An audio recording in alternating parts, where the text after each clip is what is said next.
Welcome to this session. It is sweltering, so we appreciate your attention today. And for anyone who's, wanting to catch up on this later, we're going to write an article based on all the nuggets we hear today. So there'll be something up on the website afterwards as well for you guys to read. So welcome to the headcount paradox, how AI is forcing HR and finance to finally think as one. And this session is in partnership with Rippling. Thank you very much, Rippling. Really appreciate it.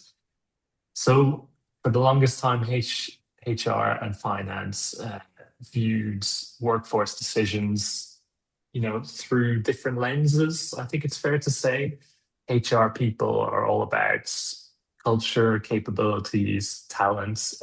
Finance thinks about costs, productivity, returns. And I think AI is changing that dynamic. And we want to get a sense of, how much is it being changed by AI? So, workforce decisions are now increasingly business decisions, technology decisions, and finance decisions all roll into one. So we're going to get into that today. And I'm going to introduce my panel now. And my first panelist has a very unified HR and finance outlook already. Katharina, she's head of finance and HR at robotics company Sewts, and they're based in Munich. Katharina previously worked for 8 years at KPMG, where she guided scale-ups on their IPO journey. Welcome, Katharina. We have Alessandro. He is Chief People Officer at travel company WeRoad, based in Italy. Alessandro has a lot of experience at big enterprises like American Express, at Booking.com, and Amazon Web Services. We have Rhiannon. She is a Senior Manager HR for the EMEA region at Rippling, the partner on this session, which is a HR, finance, IT software company. She's previously worked at big companies, including Activision, Workday, and big accounting firm EY as well. So welcome to you. And finally, we have Achraf. He is VP of Financial Planning and Analysis at Vestiaire Collective. This is the online secondhand or pre-loved, pre-owned marketplace called, Vestiaire Collective. I already gave the name. Great. So great to have you all with us. Thank you for joining us. Maybe we can just directly get into it and address the title. Is AI forcing this rethink between HR and finance functions? Are they thinking more as one now? Who would like to kick us off? Or I can pick on someone if you prefer. Éanna, I'm happy to kick off, and I suppose I'm gonna take the honorary responsibility as part host of the session today. So, look, again, I suppose, and again to my colleagues and peers in this call today, I think we'd all agree that I suppose probably typically over the past century, there's been a fairly clear division of labor. Finance kind of allocated the money and the kind of budgetary constraints and things like that, and HR focused kind of primarily on the people aspect. And I think what's really happening with the kind of advance of automation and AI is that, it's less become this traditional view of, people versus productivity and things like that. It's all about becoming about capacity. So, for example, we have a large customer support function in Rippling, and, if we need more help, or we need suddenly more capacity to handle with our customers, we have a couple of different options open to us now. So it's either I can hire 50 people in the old-fashioned kind of view of people and productivity. We can also deploy an AI tool, which could involve, time and money in redesigning the process. Or what's more likely nowadays is a combination of all three. So, it's no longer just a case of kind of people versus budget. It's really become more an idea about capacity. And I really do think, and again, I'd love to hear from, again, my peers in this call today, is that, I don't think it's a matter of, HR suddenly reporting to finance or it all be kind of sitting as a budgetary decision, but it's really about us kind of looking at this in a completely new way, which is what is the highest amount of capacity or the highest return we can get when we mix kind of humans, teams, and technology. So it's very much about us, working together, but still obviously bringing our knowledge and expertise from both sides of the table. Yep. No, I think that's right. And some companies are, they're changing the title of the head of people, making it a little bit more about capacity, as you said. They're kind of bringing responsibility for AI agents under the HR function as well in some companies. But what's the story then with the rest of the people on the panel? What would you like to tell me about what's happening in your companies with regards to this question? How are you changing your outlook on this capacity question that Rhiannon mentions? Yeah, I mean, maybe. Sorry. Okay. Go Maybe ahead. I would say, irrespective of our like individual situation, I think what is like an underlying thing is that the role of the CFO function tremendously changed, because it's not longer only like a budgeting role, controlling, monitoring the figures. It really became more and more shaping the future of a company, way more strategic, way more where we want to be. And having that in mind, the human resources are like the biggest asset we all have. And this becomes more and more relevant in terms of AI, where you can replace more simple functions. And therefore, I think this is also like a part of the root cause that CFO function is transforming so heavily. Yeah, thank you very much, Katharina. Someone else was going to jump in there. Was it Alejandro or Achraf? Do you want to come in? No, it was me, but actually very, very similar to what Rhiannon and Katharina was mentioning. Like, even if the title is the headcount paradox, I strongly believe that it's not the right metric anymore, and indeed the capacity is much more important. Like, obviously the headcount will remain important, but it will become an incomplete measure of organizational capacity. And to what Katharina was mentioning, yes, fully aligned. Like, even from a pure planning perspective, today when we were planning resources, it was more, okay, what is the hiring plan? What is the salary increase assumptions that we should factor? What is maybe also the attrition assumption or whatever? Tomorrow it's gonna be obviously a bit more strategic, like what are the business objectives? What are the required capabilities? What are the current capabilities that we have, and how do we want to close the gap? Either with indeed additional headcount, or do we want to invest more in a AI solution that could help to close partly the gap or fully the gap, or to have just a hybrid approach? And this is indeed the kind of thinking that we are starting to have at Vestiaire Collective as well. Thank you very much. And Alejandro, if I can bring you in, of Yeah. course, you worked with these giant companies and they probably had particular ways of doing things. And now you have an opportunity in a smaller company to kind of reshape things, I guess. So what kind of ideas do you have for Yeah. WeRoads at the moment? Yeah, thanks for the question. So, first of all, I totally agree on the capacity piece. So that should be the new metric. So what we are trying to focus on is really the output per period, regardless that is coming from a human, a contractor, or a tool like AI. So it's really the outcome. It's I think it's just changing now. No, it's shifting the paradigm, but still we are not there. So we need to understand how to make a proper plan on it, how to make sure that we have success metrics attached to it. So the conversation just started.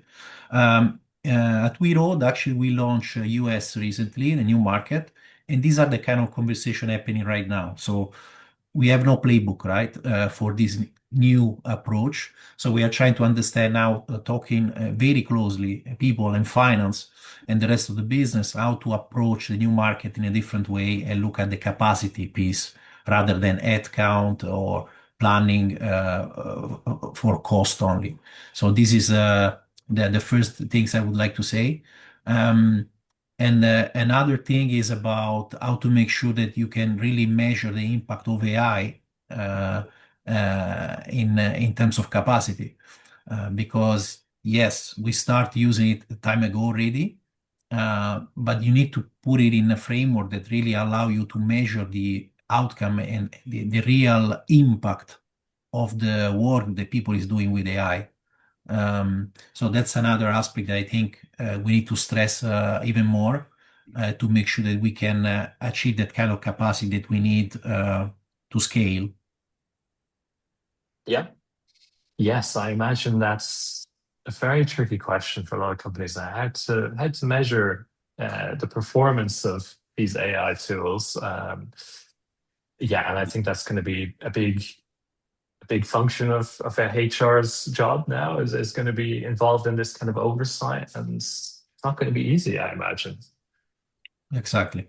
Yeah, I mean, AI should be how you do things. It's not the what, right? So it's not that you need to use a lot of AI in order to to be successful. It's really how to use it. So what we are doing is really connecting the usage of AI, the impact and the outcome of the AI usage in our performance matrix. So whatever you produce with AI should have an impact, and that's actually the metric we are using now to make sure that people are following on our AI investment. So we are investing, we are training people, but in the end, we still don't know how much we can achieve. And our business is also very human because we actually connect people, and we are a very social tech company. So that's also kind of the dilemma we are facing in a way. Yeah, absolutely. I should say actually also to the audience we have here today, you can get involved, and please do. You can ask a question or leave a comment in the Q&A box, and I believe you have to click on more at the bottom right of your screen, and then you'll find the Q&A function there, and you can chip in and get involved. We'd love to hear your comments and your questions. So there is this sense that the two teams have to work more closely together now, or are being forced to work more closely together. But what should they still be doing separately? What kind of data should they not be sharing with each other? Rhiannon said that it's not like the HR person is suddenly answering to the finance team now, but to what extent should they keep independence on certain goals or certain decisions that they have to make in the company? Does anyone have any views on that? Well, I think it's actually, well, first and foremost, I want to say is I've always loved working with my finance partners. So it's never been a case of forced or anything like that. I just think we're at a really interesting point, both to Alessandro's point about kind of, the focus on capacity and headcount, where this is all going. I think what's kind of coming to is that, finance and HR have this really cool, unique opportunity now to work together to really kind of map out what the future looks like. Because of course, yes, while we're moving to capacity, there still is the important issues of trust and culture. And, and obviously, ultimately, at the end of the day, we still have people, we still want to retain them. We want to make sure that we have the right headcount, the right skills, the right talent in our companies. And I think that comes to the point, Éanna, about kind of the information and kind of what's shared. I would say at the moment, I still don't think enough information has been shared between HR and finance when it comes to things like succession planning, hiring plans, planning for down the road, things like that. So I think there's still so much more capacity there. But also on the flip side, there is still that, I suppose, fear of, confidential information or sensitive information that HR owns and kind of takes that kind of guardianship of with our employees. And we're there to kind of, I suppose, reassure that the right things are being done, that, that employees' confidential information and their different situations that they're going through is being respected and not being simply kind of added to, I suppose, another data point on an evaluation board. So I still think there's loads of information that can go between both parties in regards to kind of everything in regards to metrics and planning and all this kind of stuff. But there still always will be a kind of a key area that is, that HR owns as a guardian of trust for employees. And I think that'll be very important in balancing capacity versus culture going forward. Yep, that's a good point. Does anyone want to add to that or disagree or? Yeah, globally, I agree, even if it's maybe slightly maybe I have a slightly different view, but of course, why HR and finance should work as one. Well, the biggest reason is quite simple. It's because both functions are ultimately allocating the most valuable and also costly resource, which is people.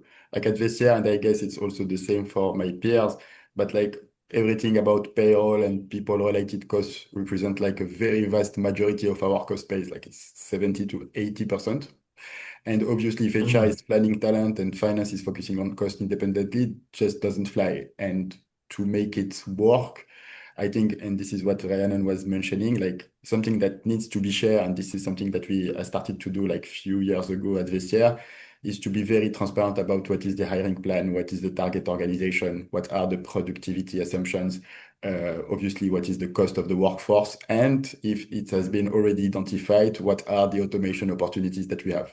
But still, and this is maybe where I'm not fully aligned, or maybe Katharina will disagree on this one, but like I will strongly believe that like HR and finance should not completely merge, okay? Even if there is still this common objective between both, but they are still having different objectives. Like HR to me should indeed be owner of like the kind of employee experience, like the talent development and overall the culture of the company. To me, finance should still focus a bit more on capital allocation, like economic arbitrage, and more generally, everything about like the ROI approach, let's call it.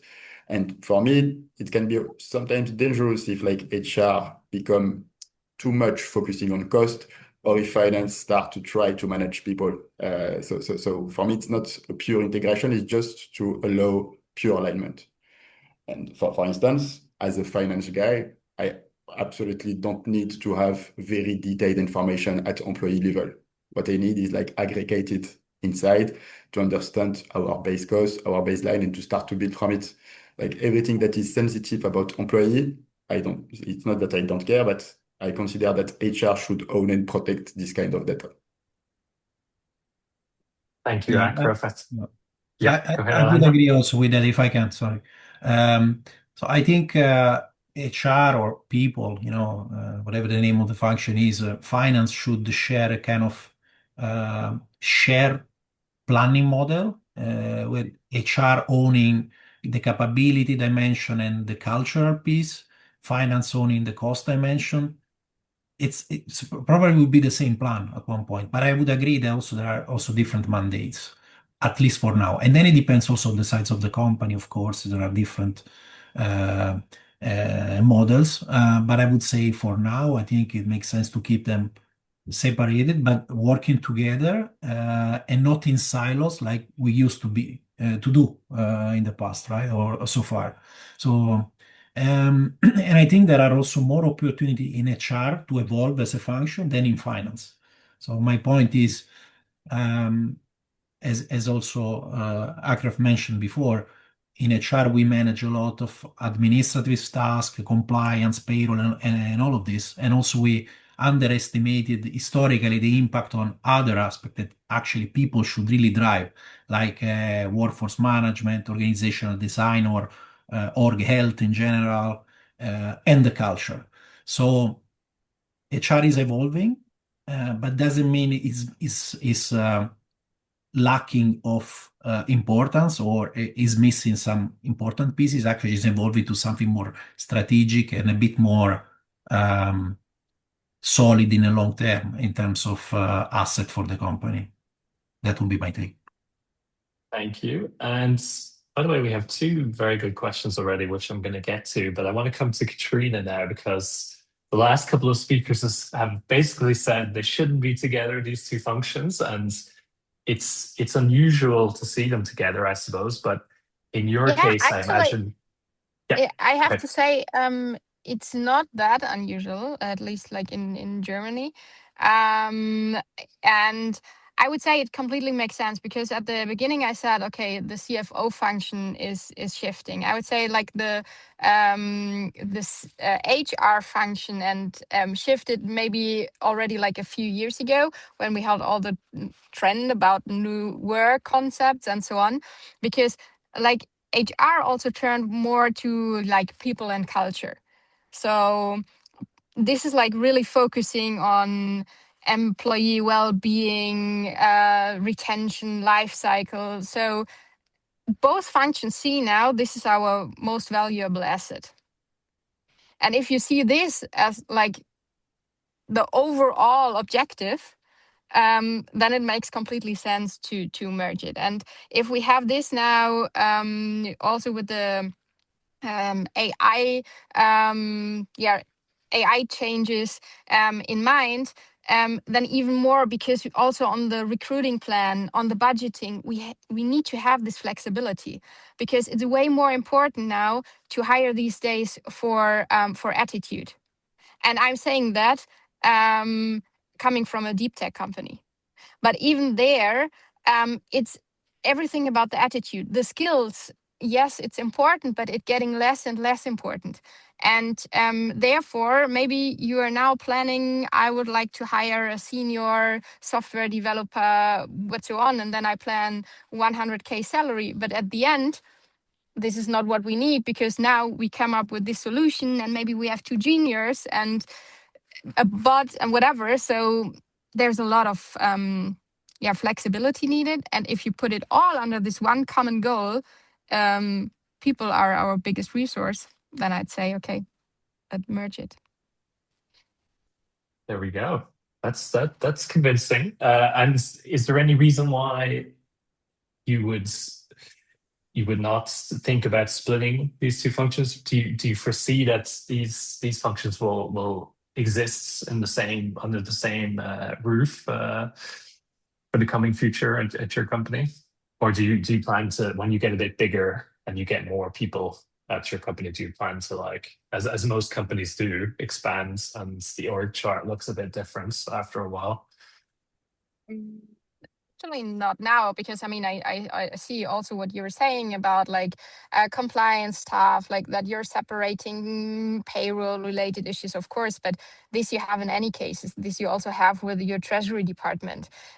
So you always have to make sure that the person who's not doing the bank transfer is like getting in the data. So but if you set up like a proper internal control system, that should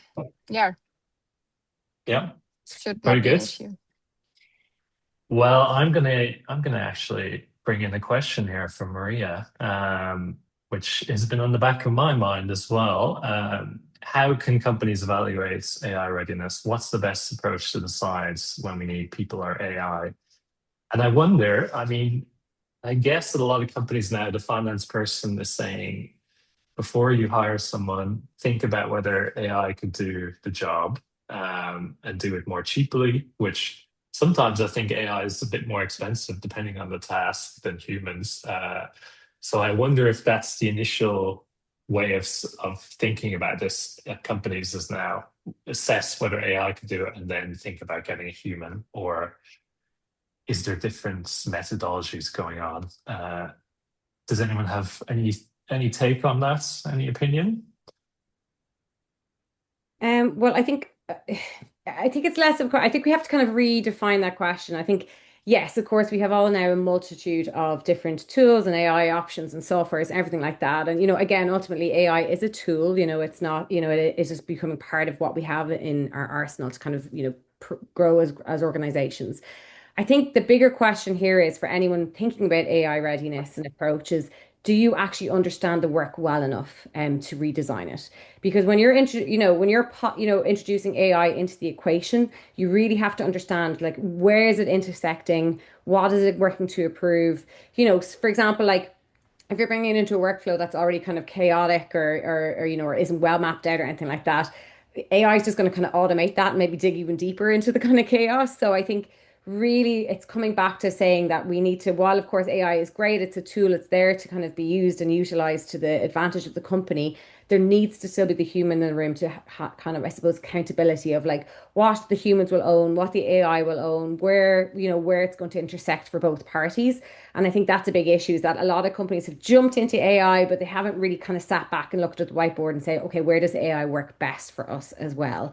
So I think, that's kind of the big issue here, is I think for a lot of companies, they need to really have a look at and see, like, what are we doing and where can AI actually be useful in this as well? Yeah. Yeah, I believe you. Yeah, sorry. Go ahead. No, I No, can share please. maybe what we are doing at WeRoad, for example. I totally agree, by the way. So we try to define some macro categories like tasks that AI can handle end to end, right? So that's the job AI can do. Others that where AI is used just to increase, improve, augment, human work, and the other one they stay fully human because as we say also as a company we are also a social tech company. So we really believe in the power of connecting people and work with humans. So these are the three categories. And now we are trying to define how we can implement properly AI and what are the people that really need to embrace AI in their daily job and what jobs actually are out of scope. It's in a process, but I think if you don't do this kind of definition, at least of where you really need it, you may also encounter of uh, extra cost that you don't need, or also work that actually is unnecessary to run. So this is the first thing. And then as I said as well, we are investing on AI adoption in general. So we are providing training and tools and everything. And this is part of the personal development plan each employee has in WeRoad, because we believe that in a year from now, no, if you don't know how to use AI, basically there will be no job, not at WeRoad, but probably in the market, there will be not that many. So we are trying to invest for the people, for our employees, but also in general to make sure that they can have a skill that they can use everywhere. Yeah. No, that's good to hear. We all need a little bit of upskilling, I think, for AI. And what about in Suits or in Vestiaire Collective? Is there any rule of thumb when it comes to deciding whether to get an extra person or to get an AI, subscribe to a new AI tool that could possibly do the job for you? I would say Everything, maybe yeah, it's like, go ahead. sorry. Oh, no, sorry. I just want to say in our case, a lot of the operational job are into this segment where potentially I can take over, right? But still, we don't see jobs totally replaced. There will be always the human. Uh, um, but the operational part is definitely where we see the maximum of optimization, including some HR areas as well, the area that we mentioned before, like payroll, admin, these kind of things. So yeah, these areas. Sorry to interrupt. No problem. Katharina? Yeah, I would say like for us, it's like a little different situation if you compare that with a large corporate, of course. Because I mean, if you would ask me and I'm in a corporate environment, I would say, okay, we have to ensure data readiness. We also have to make sure what is classified as AI, because I would assume a lot of stuff these days where we say, ah, yeah, it's our like typical invoice inbound, whatever, day-to-day work, and then this is classified, oh yeah, they are using AI.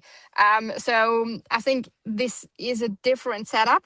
And here I would really say, okay, we have to put a better focus on like how ready are the processes, how ready is the data you have, because if you bring like bad data in, then you will definitely get bad results at the end.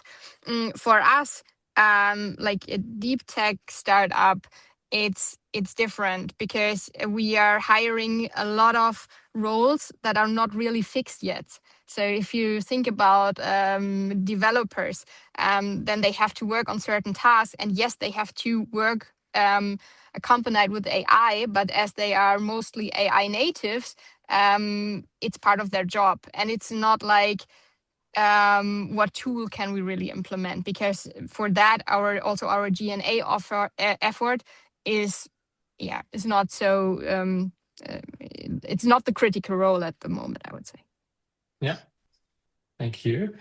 We have another great question from Josephine. Thank you, Maria, for that one.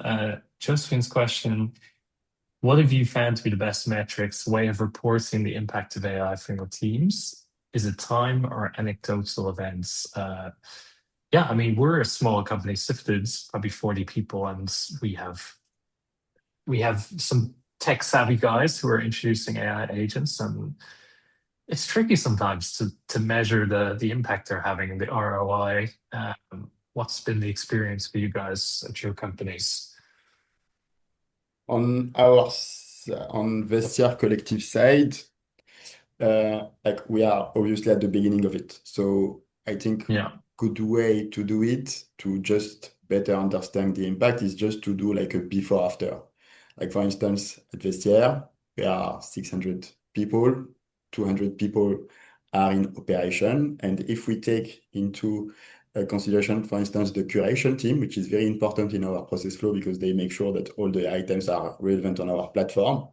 Like today, we have obviously a very good understanding of their productivity. But tomorrow, the question will become, okay, out of all these curation tasks, what can be completely handled by AI? What are the tasks where we will still require a complete like human expertise, and how we can redesign the workflow around both? And then a way to measure it is to say, basically, okay, before we needed X number of curators to curate a certain amount of items. Today, thanks to AI, this has been optimized, and therefore the metric will become what is the cost per, the capacity per euro invested, for instance. And this is completely true for all our other departments. And the more we will do it, the more we will gain understanding, and the more we will be able to optimize even further. Yeah. Any other anecdotes or examples from Sewts or WeRoad or Rippling? Yeah, well, I suppose, to lead in, I suppose the bread and butter of what Rippling does is, has been automation of busy work. And then obviously now with kind of the advance of AI and Rippling's own AI tool that sits within the product as well. So, I think a lot of business cases start with this thing of like, AI business cases, oh, we saved 10,000 hours in doing something. And like, I think an always interesting question is, all right, cool. But like, where did those 10,000 hours go? Like, what's happening here? And I think a really big part of this is analyzing. Obviously, you can look at things like polls and all this kind of stuff, but really it's all measured in business outcomes. So, for example, take a recruiter, we're looking at now, AI is letting us actually look at the work a recruiter does, because often what any of us does is this big bundle of tasks that previously before were just happening as part of the role, the admin, submitting tickets, setting up interviews, scheduling, all this kind of stuff. And AI is really pushing companies now to look at these processes and be like, okay, these are all the steps we're doing. What can be automated? So in the sense of a recruiter, it can be kind of scheduling. Our onboarding flow is completely automated. So all the access is set up and laptops are delivered and everything like that. And now you've released an actual amount of, you've actually increased, whereas maybe one hiring process tradition would have taken, X amount of weeks to come to fruition. Now instead you're hiring 3 people at the same time. So you're able to actually actively manage, and measure these outcomes as they process as well. So it's a really big part of what we're driving here in Rippling is like enabling other companies to really kind of dig into their processes, dig into that busy work that's eating up all this kind of precious capacity time, and understand where we can kind of automate and improve and, hopefully drive their performance and drive their success going forward as well. It's funny, like we are saving, like these tools are saving us time on tasks, but no one is kind of banking that time. I feel everyone's working just as hard as ever, which is a shame in a way. No one's taking an extra day off a week because the AI tool is so good and has saved them a bunch of time. But however. Yeah, absolutely. I do appreciate you have to get the balance of R&R, but I do think the capacity and and obviously we've such a cool range of people on this call today, but like I'm sure all of you are experiencing innovative, new ways of working, new processes. Like I myself as a HR professional have done things this year that, are completely new to me and I never would have had the chance to do at a strategic level because I was so busy doing all the, the payroll admin and note taking and all this kind of stuff before. So yeah, I do think, that increased capacity is also encouraging all of us to have kind of, definitely more interesting career growth as well. So I think that's some of the personal development I'm banking anyway. Okay, that sounds good. Maybe I was being too negative there. Sorry, slight deviation there. So guys, WeRoad and Sewts, what kind of measurements stories are you guys having? What can you tell us about the experience on measuring the impact of AI in your companies so Let's far? see. What's it been Yeah. like? No magic wand, still experimenting, of course. But for example, we have an important objective in terms of AI adoption by the end of the year. So we really want to, make sure that people understand the tool and use it. We are not going to measure how much you use it or the token consumption. Doesn't make any sense. So to get a measure of the real impact, we are trying to identify, for example, project or deliverables that can be accelerated. So for us, agility is one of our guiding principles. So be faster and finish things quicker. It's an added value. So that's one. Then any activity that also eliminate recurrent manual tasks, so automation or workflows that are run by totally redesigned and run by AI agents or knowledge based on AI that you create and generate and share with other colleagues, these kind of things. So we have just a list of things that we consider relevant, but we will learn along the way. So we are going to put some more, let's say, core KPIs as soon as we have evidences that the focus is right and actually we see a good impact with AI. Could be also we don't have it, right? Or we don't have it the way we expected. So we don't want to overinvest until we have a clear picture that actually this makes sense for us. Yeah. You mentioned the token consumption. I talked to a couple of companies who are like, we have an internal leaderboard to see who's using the most tokens, and we encourage it. No. Doesn't feel sustainable. Feels expensive, and I think a lot of companies are already, moving away from that approach. Yeah, absolutely. But yeah, Katharina, what can you tell us about Sewts? What's it been like measuring AI performance so far? I mean, actually, that's just the beginning, right? So everyone is like, but what I can say is, I would say it's getting towards more granular KPIs, because they are more individual and more related to specific BUs. And I think this is like the challenge, to get those metrics on a company level, because even within this webcast right now, I said we are 30 people. You said, hey, we are 40 people. So the head count, the FTE, still matters when you want to describe the size of the company. And that this is going to change to more AI related KPIs. I think this will take some time, because if we say now sales per FTE, or if we say we change the number of service incidents with an human input, whatever. So they are nice metrics on a controlling perspective, but they are rather individual on BU specific levels. Yeah, exactly. It's funny, some companies are counting AI agents as part of their headcount, which is an interesting choice. What team do you think is going to change more because of AI? Is it HR or finance? Does anyone have an opinion on that?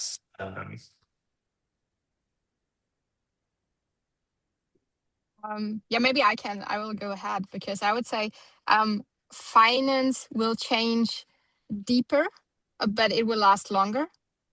And HR, this already changed. This will go faster, but it already changed a little with prioritizing more the human beings in our companies as most valuable part. So, but I would say this is finance will change more from root causes, but this lasts longer. So yeah. We will need more time that we have this, especially in large corporates. And some companies I mentioned in the introduction, I think the company I had in mind was Moderna, the vaccine maker. They introduced this new title, like Chief Human and AI Resources Officer. So I guess a lot of HR managers are going to have ownership of this question of how much AI spends and capacities in the company. Yeah. Is that the right place for this function? Should it be the HR person owning this? Because I think in some companies, at least at the moment, it's not the HR person. There are like AI experts within companies that are kind of managing this at the moment, but maybe more longer term, should this be a HR? Does this make sense as a HR function? Well, I think, I think you have to look at it holistically. I don't think it's a sense of anyone proprietarily owning AI as, I think it's going to be AI going forward. Again, it's a tool. Responsibility will be shared across all organizational heads and executive committees and things like that. Absolutely. I think there will be the need to identify someone who maybe is a directly responsible person to kind of, drive the innovation forward and how it's applied and how it's measured and things like that, or a steering committee or similar. I do think it's funny. I do think the role of CHRO is going to be very different. That's my bet, is that, I actually think my colleagues in finance, I think have had actually a bit of a head start. Like they have spent probably the last like 40 years, following a digital revolution, kind of and really kind of already kind of in the weeds of kind of, risks, allocation, all of this kind of stuff as well.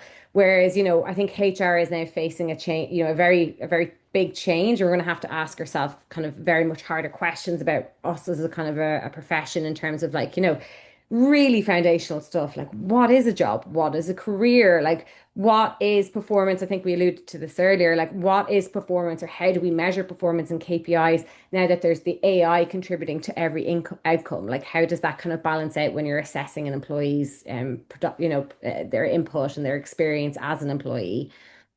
So I do feel kind of, within the next 10 years, I do think our chief financial officers will still be kind of in roles that are, widely recognizable and obviously taking into account AI. I do think HR is going to be under a very big kind of transformation. And yes, to your point, I don't know if like HR necessarily is going to be people who end up owning AI. That's obviously a very individual choice based on different companies. But I do think we're going to change very dramatically in how we kind of interact and intersect with the companies that we support. And could the HR person become marginalized in some companies if companies of the future hire fewer humans? Would the HR person, would that dilute the HR person's significance in a company, do you think? It's interesting. I don't think, and again, it depends on views. I know there's kind of a very ongoing tenor that, AI is going to replace humans. I don't think that's necessarily the point, or I think it's maybe a mix of both. I think there's going to be that, historically, when something happens that dramatically increases productivity, it's not just simply about cutting costs. Business expand, they grow, and they're still going to require people with skills and talents and humans in the room to kind of make decisions and make their products and services attractive to other humans as well. So I don't think it's a matter of marginalization. I just think the scope and the impact will probably change quite dramatically. And I think the expectations of HR is going to change. They may become more maximally ambitious and, much more linked to the overall strategic output and outcomes of the company than they have in the past. So I think it's just going to become a much more of a refocus than a sideline. Okay, very good. Does Alejandro and Achraf, do you want to weigh in on this? Does this ring true that the HR role will change dramatically, as Rhiannon says? I go, you. Same. As you want, Alessandro. Go for it. Yeah, no, I'm sure that the role will change, for sure. I think, yes, it started already time ago, but now with AI, there is an acceleration of all the, let's say, core HR part that are automated or will be automated. So that's out of the picture already. But things like organizational health or development, organizational development, talent, culture again, or workforce planning in a more, let's say, inspiring way requires a different skill set for HR. So it will be less generalist, a bit more specialist on this aspect to me. And also, I mean, we are expected not only to say, okay, shall we backfill this role or do we need this role? next quarter, but actually we need to think ahead, and say which role will become obsolete as soon as we implement this and that, or we are going to make this change in the organization and work in advance to make sure the organization reflect that kind of plan. There will be things maybe that AI will also have a negative impact on it. Are we spotting this on time or not?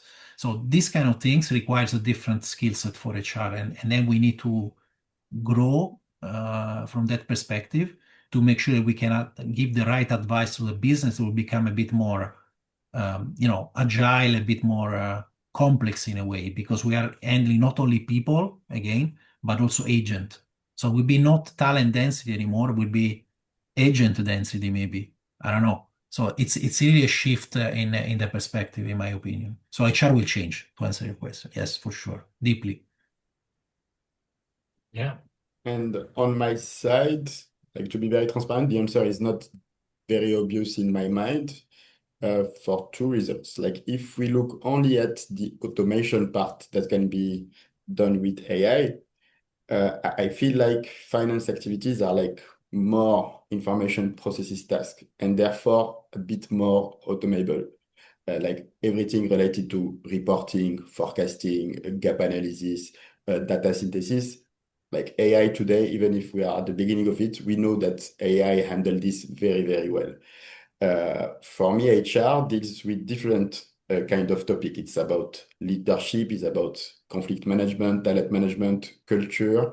So those to me are less automatable, but again, it's my opinion. But at the same time, I fully agree with regards to what we were mentioning before. HR job will also significantly change because the headcount will not be the only metric that is going to be about capacity. So they will need also to adapt, to understand what AI can bring to the company, to stop only thinking about like managing job and positions, but to think, okay, what are the skills that we need at the company and what are the actions that we should put in place to afford it. So to be completely transparent, for me, both will change, but in a different ways, I would say. Yeah. Let me look at the clock here. For anyone in the audience, by the way, who wants to ask a question, there's still time probably to sip on under the fence. Yeah, I mean, I change my mind on this a lot, but at the moment, I'm thinking a lot of the jobs apocalypse mania was maybe overhyped a little bit, perhaps by AI founders who wanted to get attention for themselves. But at the moment, I'm thinking there won't be a big loss of jobs, at least as much as was feared. I don't know if anyone has an opinion on this. There'll still be a need for a lot of people, and for sure, when you look at all the AI companies, the most ambitious ones, they're hiring loads of people. So humans, there'll still be a big headcounts at big companies, would you say, in the future?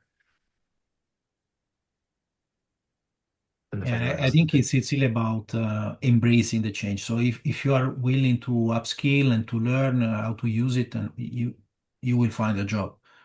If you're resistant, that would be very, very difficult. So it's not about the company being bad here. It's really about making sure that you can work on your development with that perspective in mind. This is a tool like was the personal computer when it was introduced, right? You can just say, I don't like it. You just need to use it. So it's something that also start with the employees need to understand that this is really something they need to focus on.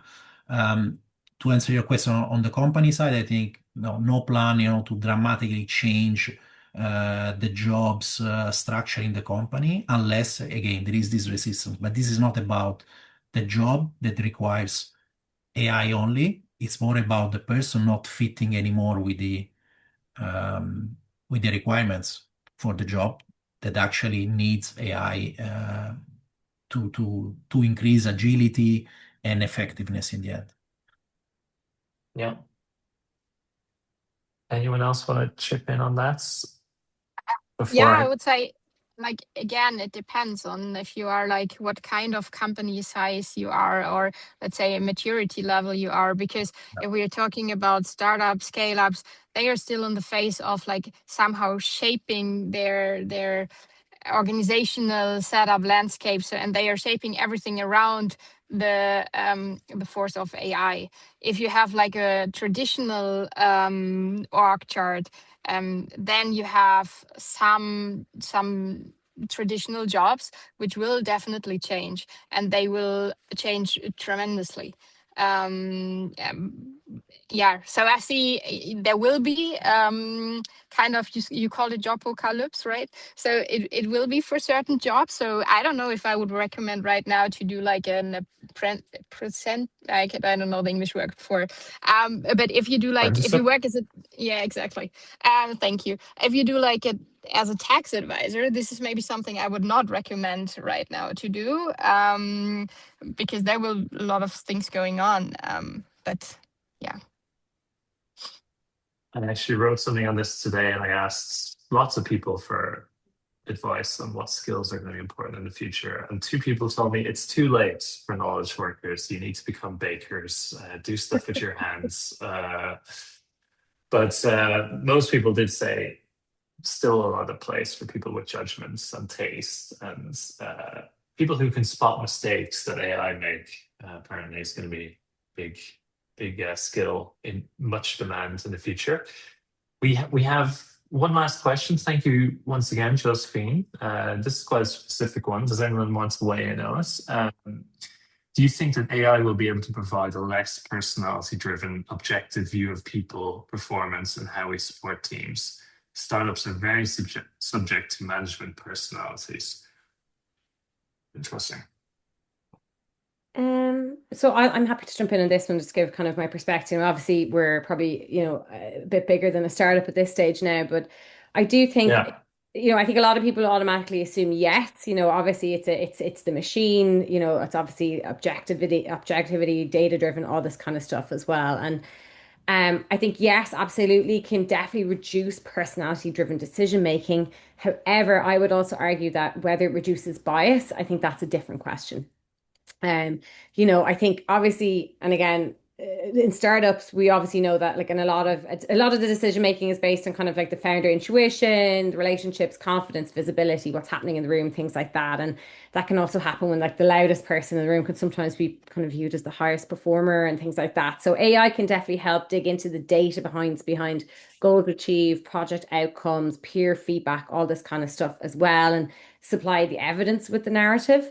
However, I still think there is the argument to have the human in the room to essentially kind of, I suppose, in regards to to control the bias, to make sure that, that long hours don't just automatically, equal outcomes, this kind of thing as well. So I think there'll always be kind of the balance between, you've got AI as this powerful tool to drive insight and data and really inform decisions, but I still think you'll need the human in the room to kind of, read the psychology of the team, read the culture of the team, and then obviously just making sure that kind of the human judgment, as it were, is best supported and with information, and obviously a review to bias as well. So I think it's critical. I think it's super important, but I still think we're going to need still to have that human judgment for really truly successful companies.